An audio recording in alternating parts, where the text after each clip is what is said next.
Okay, well, thank you for that hit the like button thing. One of these days I'm going to record you doing that, and then we'll just play it periodically. Ringo wants to hear you sing now. No, I'm not doing karaoke. It is a series of bizarre murders, and it is from December 15th of 1990. So it says, there was never any doubt in the court that Arthur Shawcross committed a series of bizarre murders of Rochester women. But the insanity defense, wait, did I unmute? Yes, okay. The insanity defense that was at issue in his 10-week trial is now causing a bitter split between his lawyers and their own chief witness. Before jurors returned with a guilty verdict on Wednesday, the defense lawyers began an attack on the witness, Dorothy Lewis, a nationally known psychiatric professor at New York University Medical Center. They unsuccessfully asked the judge to declare a mistrial because they said she had biased the jurors against Mr. Shawcross, and they accused her of sabotage during her testimony. It was your witness. Sorry. In an interview yesterday, Dr. Lewis asserted that the lawyers had lied to her, failed to present important neurological evidence, and were guilty of a series of improprieties that she said led to an unfair conviction and public ridicule. The accusations and public ridicule of Dr. Lewis in the Rochester area during the trial exposed tensions that often exist just below the surface when medicine and law meet under the enormous pressure of high-profile criminal trials. In an interview yesterday, the Monroe County Court judge in the case, Donald J. Weissner, said that he would probably appoint a lawyer to investigate Dr. Lewis's claims for Mr. Shawcross to determine whether a mistrial motion is warranted. Mr. Shawcross, a paroled child killer, confessed in January to killing 11 women, most of them prostitutes in the Rochester area over 21 months. He claimed to have committed various atrocities, including mutilation of his victims and cannibalism. He told Dr. Lewis, supposedly while under hypnosis, that he had learned to eat flesh from one of his personalities, Aramis, a reincarnated man from the 13th century England.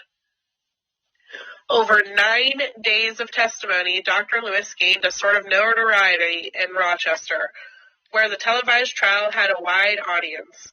Her answers were frequently long and rambling. Oh, so this isn't because she's old, because she was still doing that 30 years ago. So, long and rambling is apparently a theme. People who were in the courtroom said there was occasional laughter during her testimony. The prosecution suggested she had not followed accepted practice when she examined and hypnotized Mr. Shawcross before the trial. Dr. Lewis's performance was so widely followed that at one point a Rochester radio station broadcasted a parody of the doctor's testimony, taking off on Coaster's hit Yakety Yak. But on November 19th, midway through the trial, Dr. Lewis wrote to the Judge Weissner outlining her assertions against the defense lawyers who had hired her. The letter said that, among other things, the lawyers had failed to pursue her suggestions that in addition to psychiatric problems, Mr. Shawcross may have had physical brain impairments. The brain impairments, she said, could have caused seizures and other symptoms, which we heard her mention seizures whenever she was talking about Letitia earlier, too.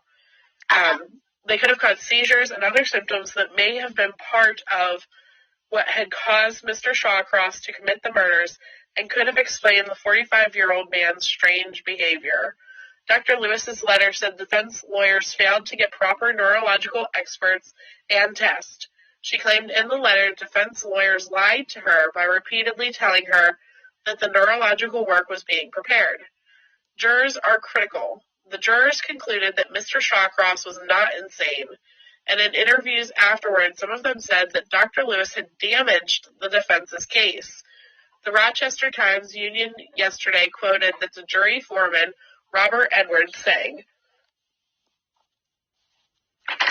if she could have kept her feet on the floor instead of in her mouth, she would have been okay. The more she talked, the worse it got. Oh my God, this is like, it's like a replay? Did they, Right? Did they replay all of this? Like, did they really... And did the defense look at this and be like, hey, maybe we can be more lucky and maybe we can actually get a mistrial? It's literally the exact same stuff 30 years in the future.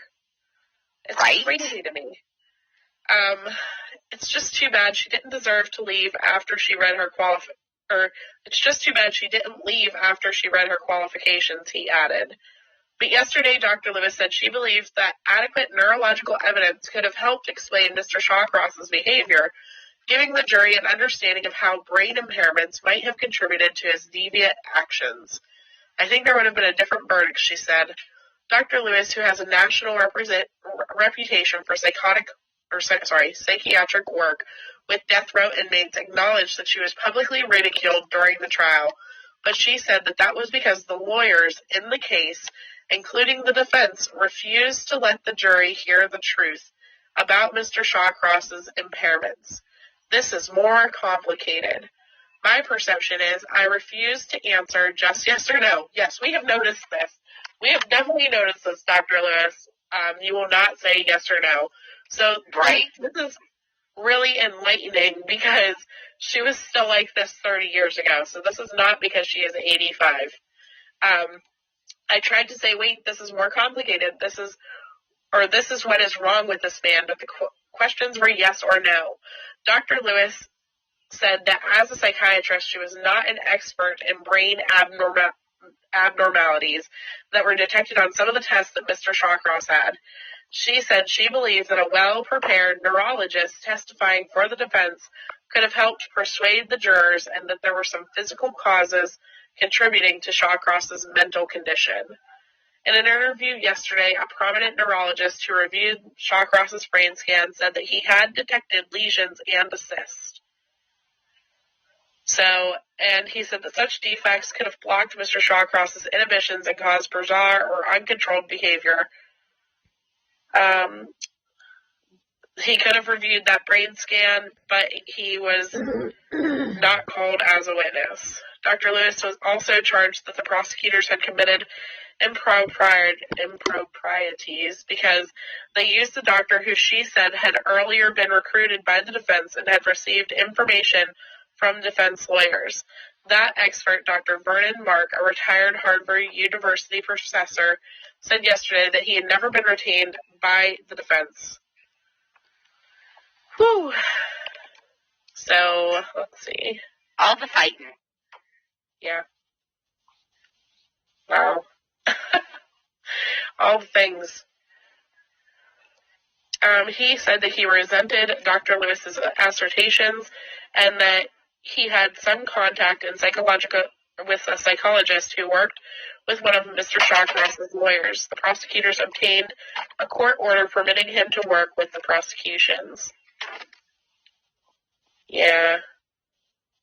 Wow. In court Wednesday, the prosecutor offered the Judge Weissner his own explanation for Dr. Lewis's performance in the case. What happened to Dr. Lewis is sometimes what happens to witnesses. Witnesses sometimes self-destruct on the stand, he said. Oh, that's true. Yeah. Yeah. What a trip.